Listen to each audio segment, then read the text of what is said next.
Character cannot be developed in ease and quiet. Only through experience of trial and suffering can the soul be strengthened, ambition inspired, and success achieved. Helen Keller. This is something I don't usually do. I usually do podcasts to maybe teach, shed some light on things that I feel people either don't know or maybe forgotten. You know, we go through this life from our own limited perspective,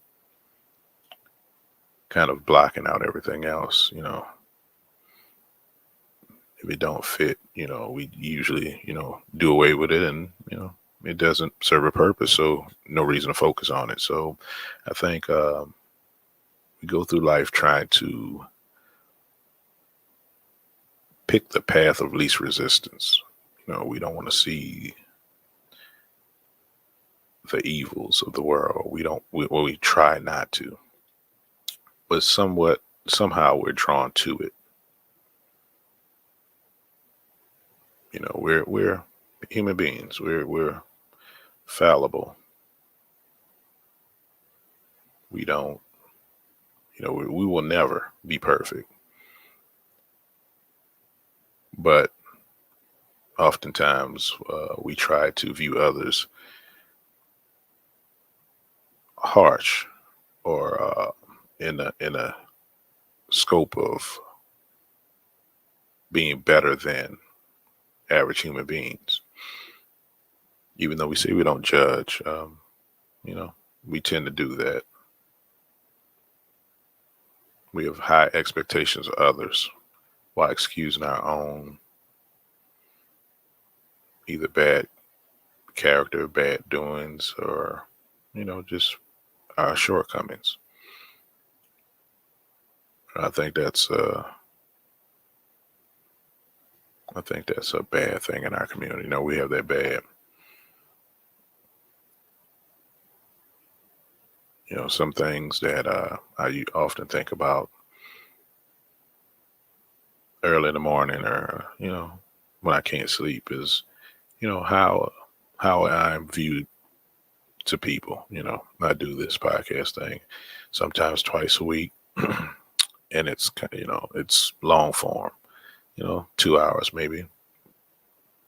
Every once in a while, I hit 3 hours, and I try to think how people view me, how people receive me. What kind of effect I leave on people. During the in between times, I have debates with people, and nobody knows you, so uh, it becomes that first impression thing, to where they make a first impression based off of who they perceive you as, your online presence, and pictures, basically. Totally surface level.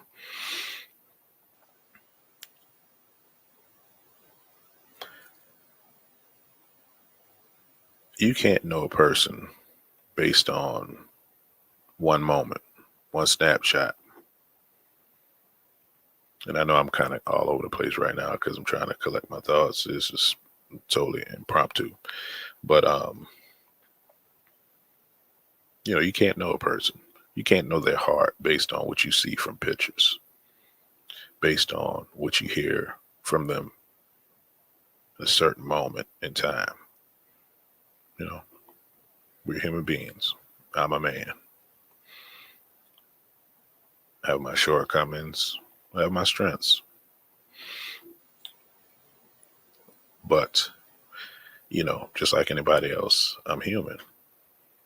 And as a black man, I feel, and yeah, I don't usually, operate when I'm on this podcast in feelings, but this is me, uh, bearing my soul, so to speak. I feel as a black man in America, we aren't allowed the same liberties as everyone else. Now, you know, from whatever perspective you come from, you're gonna feel different about what I just said. But I mean, you can have your own opinion, and we don't have to debate that. But from what I see,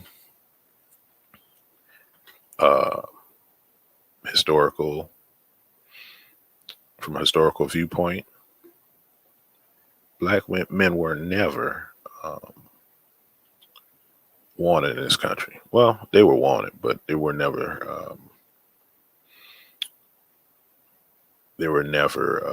a priority of this company. Beast of burden of country. I'm sorry, country. Beast of burden. That's what we are. Were.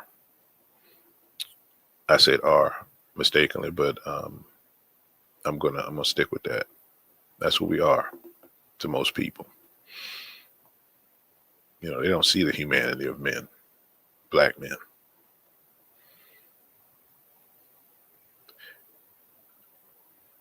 I find it funny that in our community, the black community, that we claim to love one another.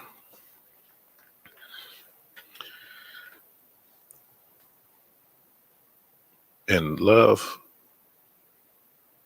is a funny thing. It's funny. Um, People that love each other do the craziest things to each other.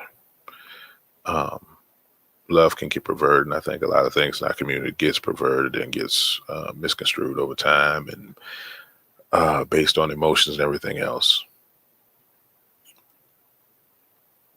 Love can feel awesome.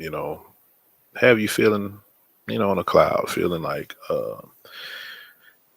there's no wrong, in love. Then there's a bad side of love.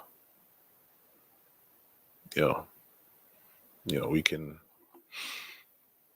theorize or talk about, why, or why it happens or whatever. But I mean, this has always been,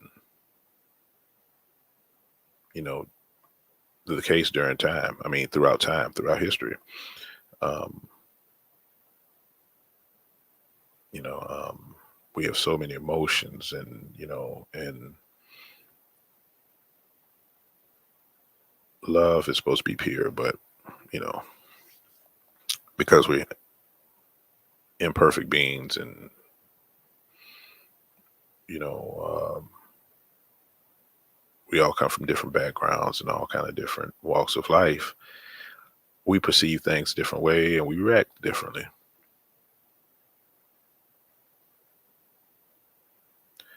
Depends on what position you're looking from. Can you say whether it's good or bad? The background I chose, "No Saint, No Devil," is the title of this. We're humans. We're flawed.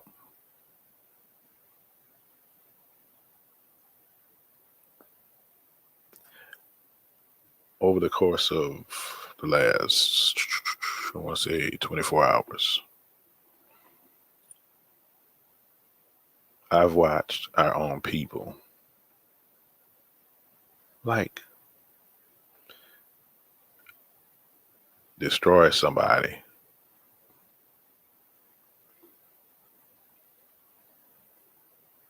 based on the opinion of himself and whatever place position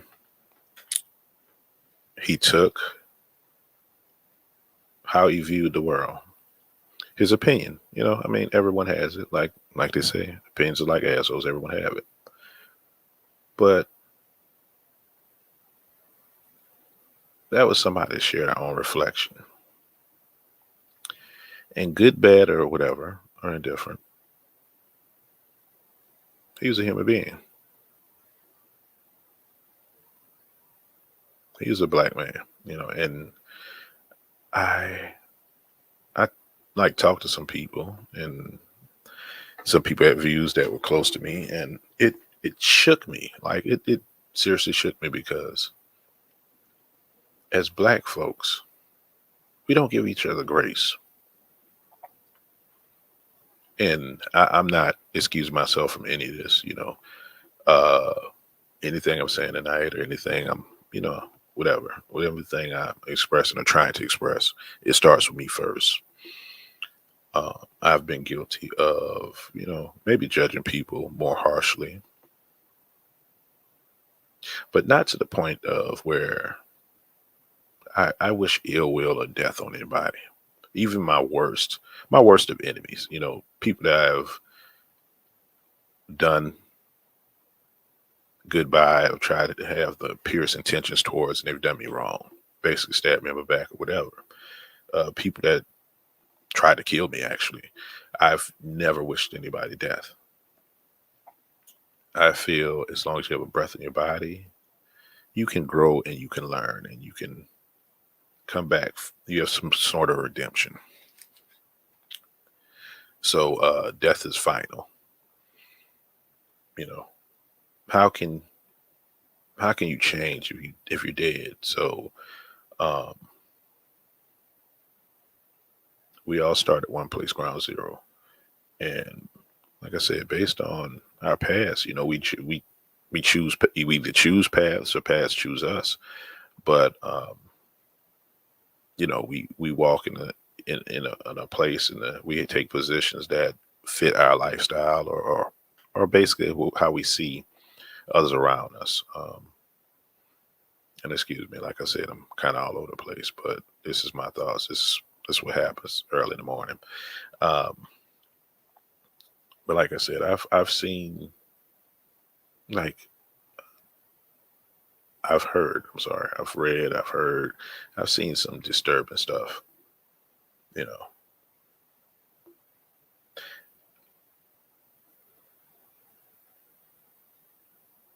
my intentions are my intentions. Anybody knows me knows the how passionate I get about our community, about Black folks. I've had this ever since I was a youngster. I want to say about 14, 15 years old. I understood where we come from. I understood the pain we have, and I started looking at things more outwardly. I started understanding that people operate out of pain first. You know, it's something hard to get over. That trauma, and we have trauma passed down from generation to generation, and it becomes it becomes like a noose around the neck, to where when somebody steps on the end of that rope, does something that can be can be viewed as being sort of on the same level, whatever the trauma is or wherever the trauma came from. It tugs at your neck, it pulls at you. It and it's every time. It doesn't. Well, if you don't seek help for therapy, whatever, that's what it's like. Every time somebody does something, they step on that rope, causes discomfort, causes pain, re-triggers you. So then you get a reaction to that. We have to remove this noose from around our neck as Black folks, right? You cannot, we cannot walk around with this same mentality. Like, people are supposed to watch out for or not step on that noose when we didn't remove it from our neck. And this is just an analogy came to my head. I mean, it might come up with something better, but right now, this is just my thoughts. We have to remove that noose from our own neck. I just had a funny thought, juicy schmule. But anyway, we have to remove that noose from our own neck. We can't be mad if somebody steps on that rope that we left around our neck.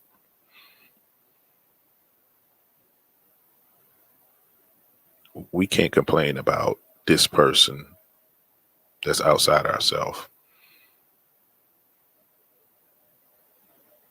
that has their own opinion, that says something that triggers you because you didn't do the work yourself.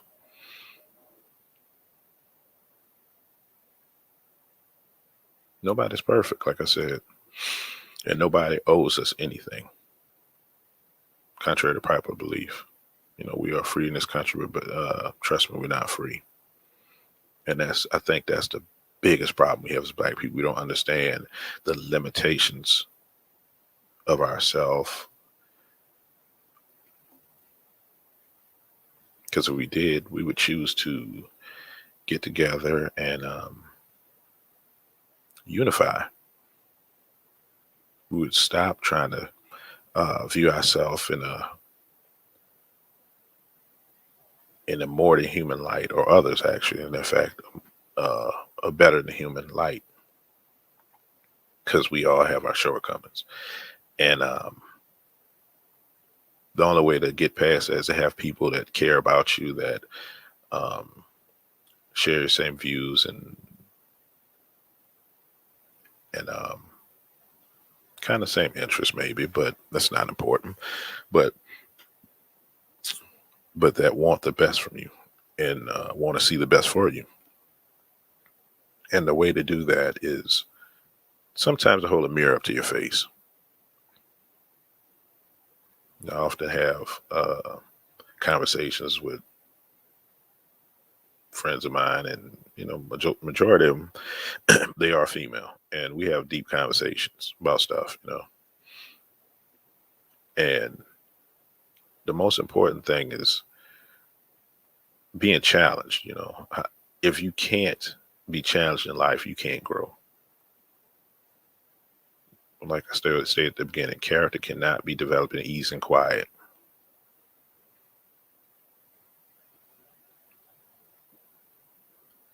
For whatever purpose, for whatever reason, whatever uh, cosmic joke, right?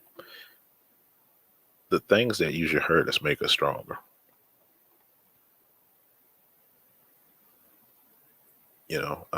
Like some of the people that went through the worst shit. Some of the people I know that's went through the worst shit in their lives are the strongest people. Like they're maybe not physically strong, but emotionally, most of the time emotionally. Now you have your weak moments, but emotionally and character wise, they're strong. They're solid folks. And I noticed that I tend to bond with those people because my own past, right? My own stuff I went through. I noticed something in them, and it's not even a conscious thing. I've learned this over time dealing with women. I've noticed the similarities, um, and they call it trauma bonding. We got terms for everything, and we're too educated for our own good sometimes. Instead of just allowing people to be people, we label them, and then we don't be labeled ourselves. But that's something else. But like I said, I noticed strength in people based on their past their past difficulties, their past stuff they've gotten over or they got past, because sometimes we don't get over it. That's why we need therapy. But uh, stuff they've went through. Church folks call it testimonies, but whatever you call it, uh, seems like the most stuff you go through, the stronger, more solid person you are.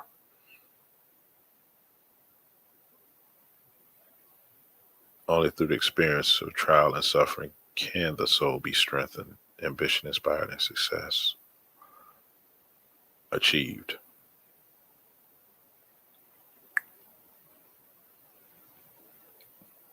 I believe the person that everybody has ill will for, not everybody, but a lot of folks have ill will for, and so much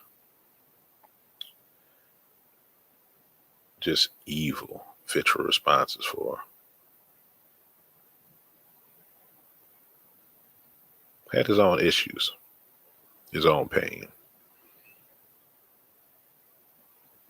He spoke about, certain things, and like the people that actually have the most issues, I find it funny that when we have these discussions, they quote or they say certain things that were only taken from clips. And okay, so like I said, I usually teach, so there's a teachable moment because of who we are as a people. We gravitate to the most salacious stuff sometimes. The irony of it is that this person would not have been who he was had he not said some stuff he said. He would have not been in nobody's view. He wouldn't have he wouldn't have been the person that anybody cared about or looked at because he didn't say anything that shook you.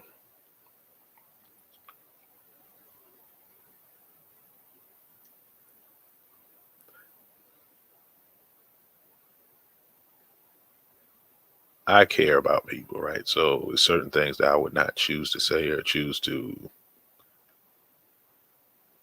present, even though I know the harsh truth, the reality, right? I mind my words, and I often self edit. When I self edit, I it's because I think about those people who might not, build themselves up to the point where they're tough enough to take criticism or that harsh dose of reality.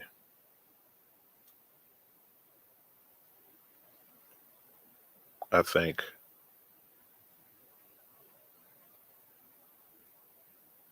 I might be doing I might be part of the problem at some points because the thing is,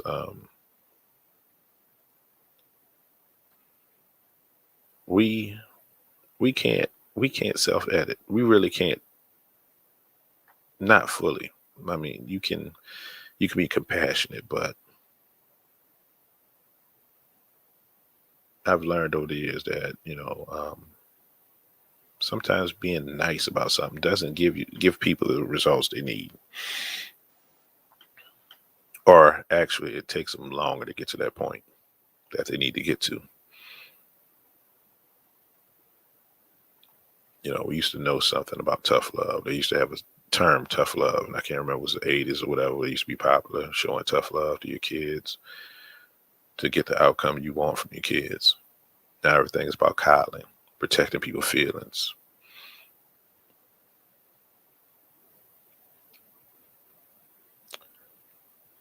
Depending on what position you're coming from, maybe from a therapy standpoint,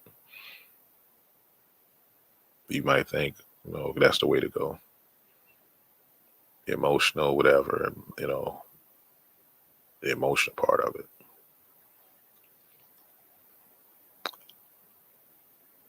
But I mean, you have to look around. You have to be truthful. We as a community are retrogressing. We are retrogressing. The stuff we doing right now, um, interpersonal and just all around is failing.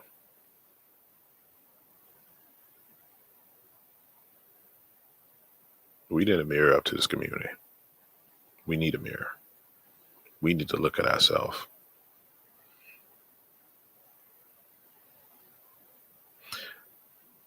both as a whole and as the individuals.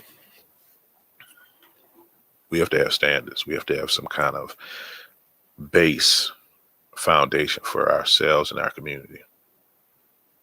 Because if we don't,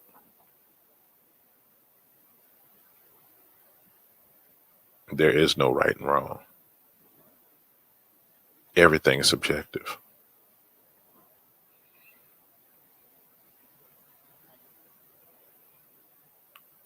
you can't build a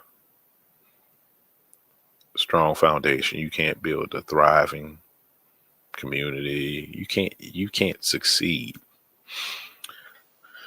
with everything being subjective, without looking at facts, without looking at history, without looking at everything outside of you.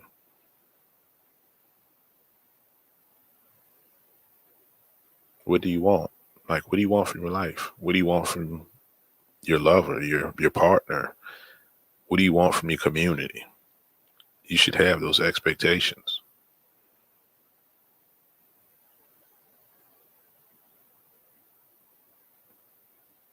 And if you don't, I mean, you need to seriously sit somewhere and just think about it. Think about, not today, but 20 years from now. How do you want your community to look? That approaching almost 50, that'll put me at close going to 70 years old. Do I want to live in a community like we have now? Children running amok, the violence, the craziness is going on. Every day there's a different story. And I often share it on my page, right? Because people need to understand the environment we live in. And as much as you want to believe that you're not connected to this, that's somebody else over there, it's not happening to mine, it's not mine, not my children, it's not this. We're all tied together. And it's short-sighted, right? It's short-sighted to think that you won't get affected by all this shit going on. That's why I'm so vigilant about saying certain things, about pointing out certain things when I speak. Because even though you're a different person than somebody else, you can be influenced by other people. Your views, right? Can be influenced. You can be influenced by other people. Your actions, the actions you take, can be influenced by what somebody does. So that makes you human.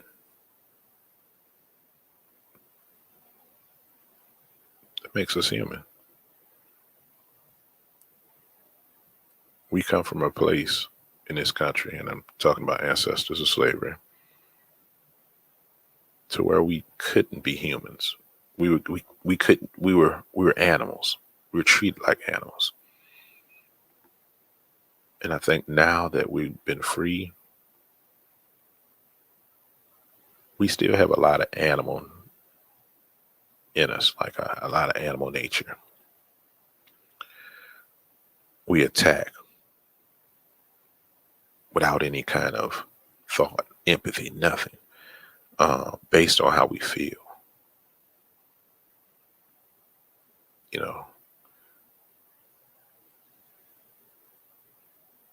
And we tend to brush it off as, well, I'm not a bad person, but this happened. This happened to me. This happened. That happened. So that's why, we excuse our own actions sometimes. And like I said, once again, I'm guilty of some of this stuff also. So this is not a direction to point a finger. It's me speaking, and I'm including everything I'm talking about. But we are flawed, and we have to try to figure out a way to do better.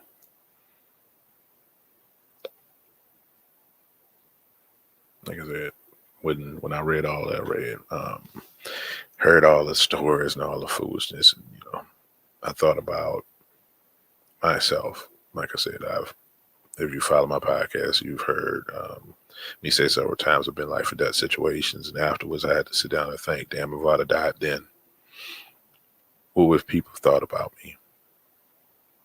What they have said, during my funeral, after.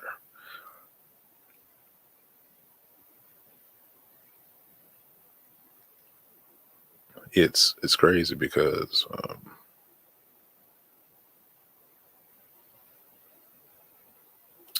we were kind of based. The black community as a whole was more. It's more like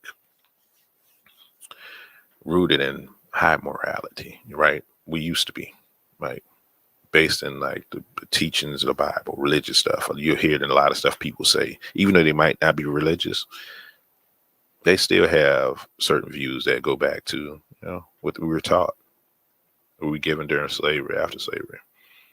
Um, and for a while, we were the moral compass of this country because of that. There's certain things that black people didn't do.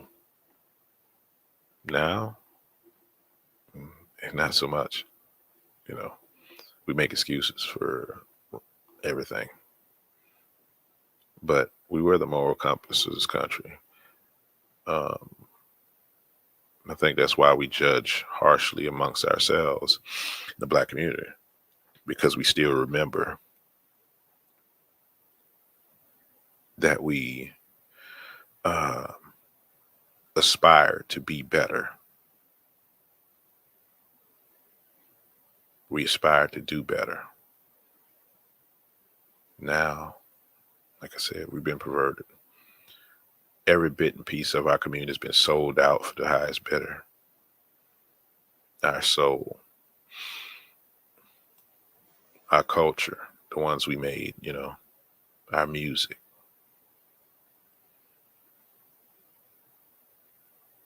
our inventions, our likenesses. It's been sold.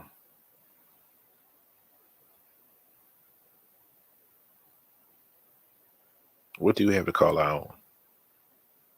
If everything's been sold, it's been, and the crazy thing, right? And it's just hit me, right? It was sold.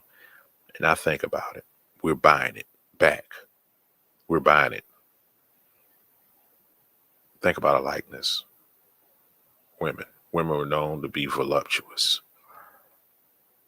have a certain shape, thickness, or what have you. Now we got sisters buying it, trying to get that look, right? You paying for it, where it was just genetically done. It was genetic, to have a sister, whatever. Not saying nothing wrong with it being, other other figures or whatever, being demure, being, thick, being whatever. Not saying there's nothing wrong. But the thing is that you're buying from somebody your own ancestor likeness, your people likeness. You're buying this. Like they've sold you goods to be more like what naturally used to occur.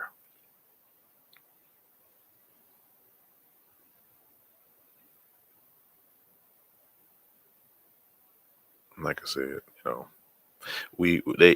they've created the perfect consumer in this country. Black people, we buy everything. We buy it all.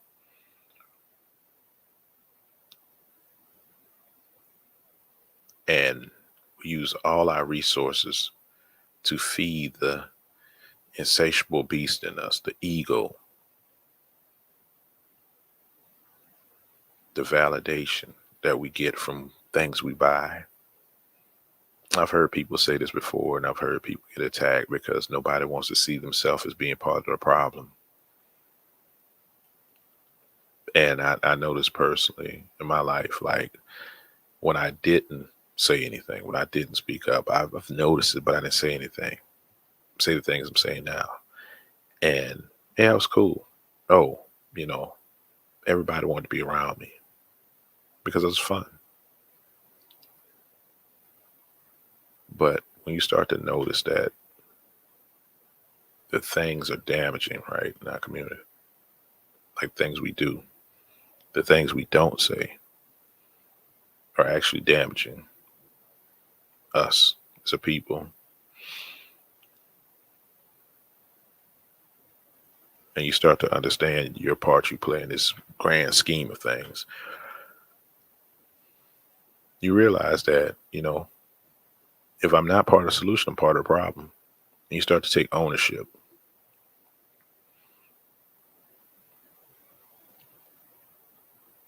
And that's why, like 2 years ago, I started doing a podcast because I started with my sister, and I got to the point where I was like, I don't want to raise kids and lie to them and tell them that they can do anything, or this can happen, that can happen,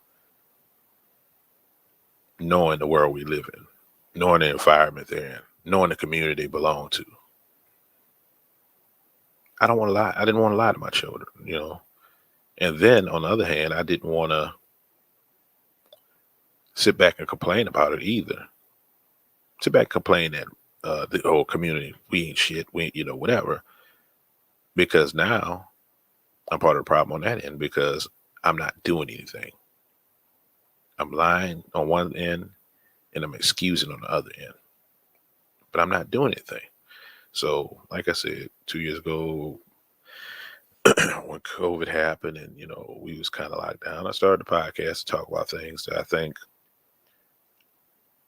we need to talk about more or bring light to certain things that's going on that people might not think about or view. Bring some kind of perspective to the craziness we got. And not saying my thoughts or my ideas or whatever are 100% correct all the time or are,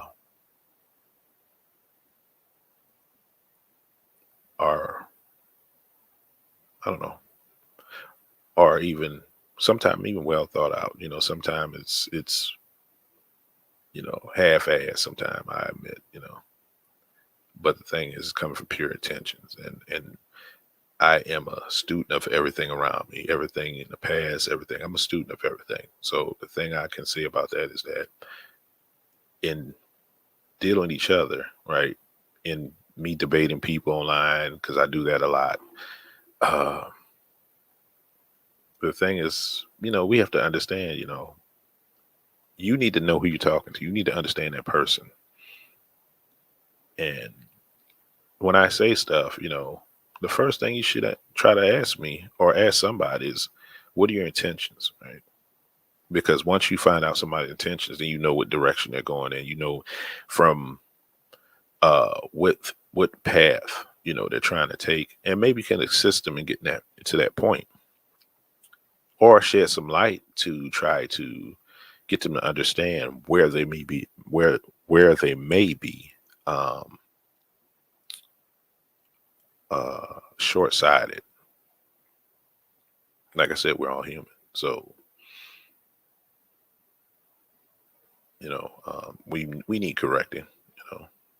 We do, and it doesn't feel good, when you get corrected. But for growth, correction is needed. So I don't, I would like to think that my folks, the people that share my reflection, want to grow, want to be better,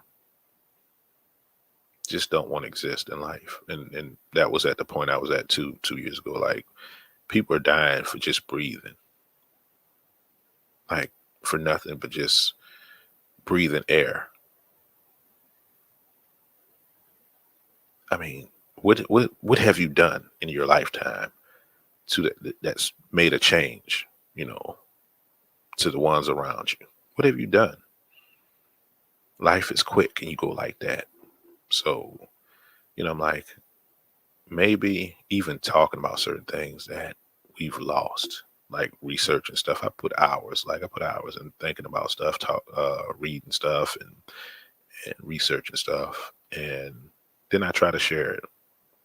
And I've had good responses from folks, like, oh, damn, you had this different perspective. I appreciate it because, I didn't think about that, or something I didn't know. And I'm like, okay, I reached one person, and that's good. It's fulfilling. But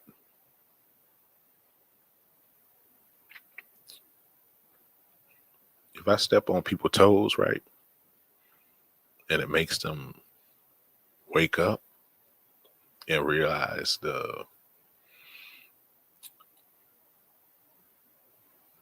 they need to change, they need to be better, then I think I've done even a greater service to somebody.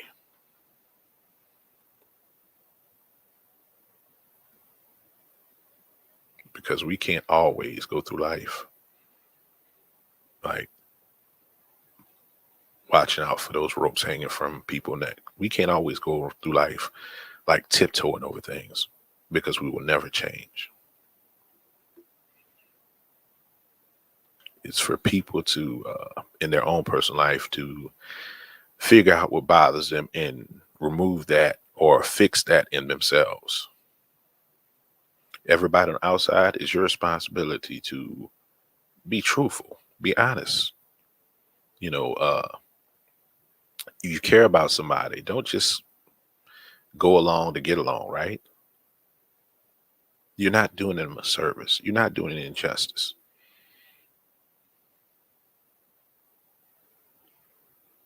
You can't love somebody, well, you can't say you love somebody and not try to be a part of their being better. You know, if you have kids, you have children, as most of us do, you can't want your kids to do better and just allow them to do anything, right? Try to be their friend. There has to be some kind of correction in that process. There has to be some kind of guidance. That's what parenting is, right? So I say the same thing for our community.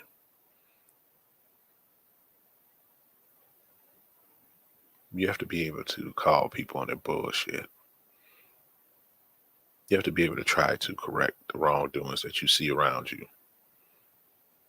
And no, it's not going to be pretty. It's not going to be comfortable most of the time, but I think it's necessary.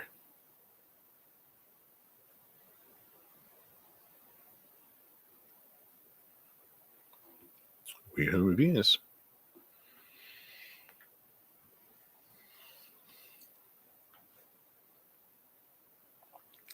No saint, no devil.